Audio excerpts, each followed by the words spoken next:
Today I made this sci-fi landing pad for my Forest game board. This project is super quick, easy, and extremely versatile.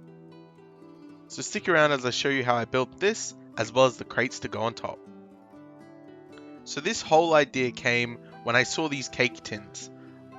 All of these different sort of cake tins have really great textures and shapes all inside, and to me they look really Star Warsy and really sci-fi.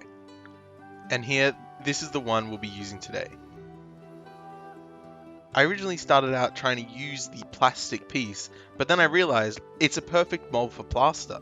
So I filled the entire thing up with plaster. It does get quite heavy, but that kind of works in terrain building, so that way it doesn't end up falling over or being pushed around really easily on the table. So once I filled up that mold, I make sure to mix it all around and just tap it on the bench to make sure it all flows into all the details. And after that is dry, it really easily just comes out of this plastic case, and we have our perfect sci-fi landing pad basically already done. And I was so happy with how they turned out that I decided to make a bunch more in all my different other ones, and now I'm out of plaster. But back to our main piece. With this, I'm just going to glue it to a piece of cardboard, single corrugated, just so that I have some space to add details around the edges. And the main source of this detail is just going to be pieces of craft foam cut into strips and squares. This detail is really simple, but it adds so much to the overall look of the entire thing, and really makes it look more like a sci-fi building rather than something that might possibly exist even now.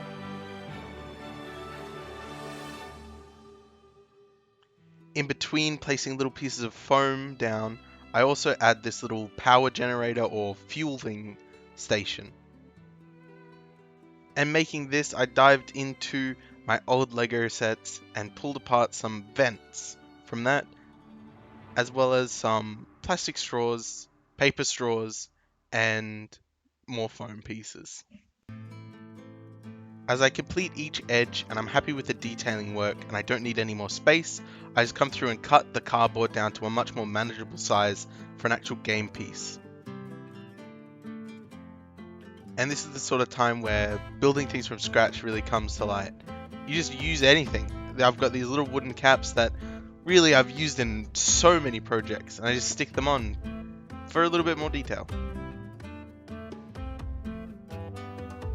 And Lego pieces are a great source for little greebly bits, and I add on a few antennas made of Lego.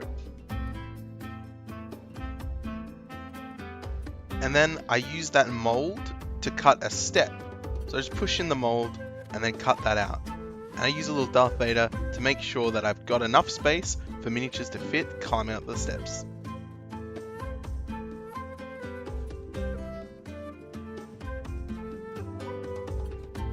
And then after carving that to size, I mark out a line on another cake tin to use the foily texture as the floor of this step.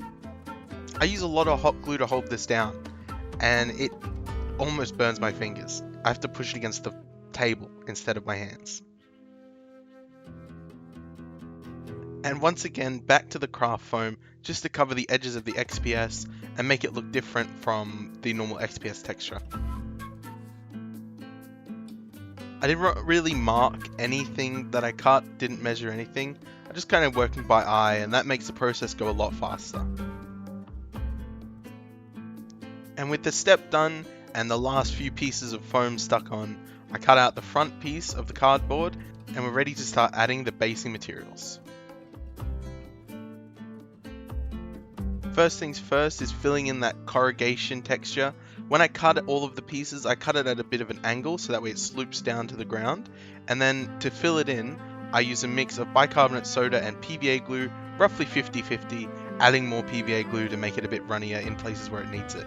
And that will fill up all of the holes and add a lot of strength to the piece to make sure that the cardboard doesn't go flopping and flailing around.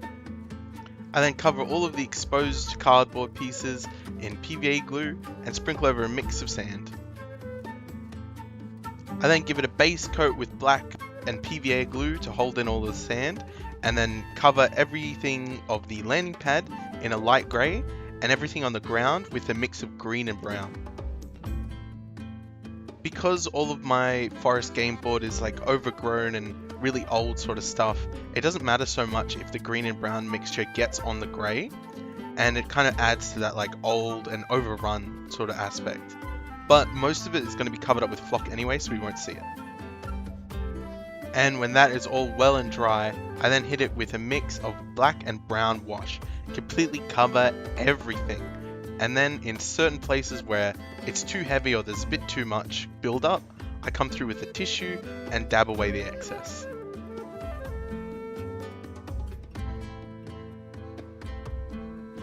And with that wash fully dried, it looks great. I come through with a little bit of a dry brush of that original grey, as well as some gunmetal grey to pick up some metallic details. And with all the dry brushing done, I then add a bunch of PVA glue, focusing around all of the edges where there would be a lot of build-up of plant life, and completely cover that with clump foliage. And I'm super happy with how this turned out, so let me show you how I built all of those crates as well. Some of those cake tins had little square pieces, must have been biscuits or something like that.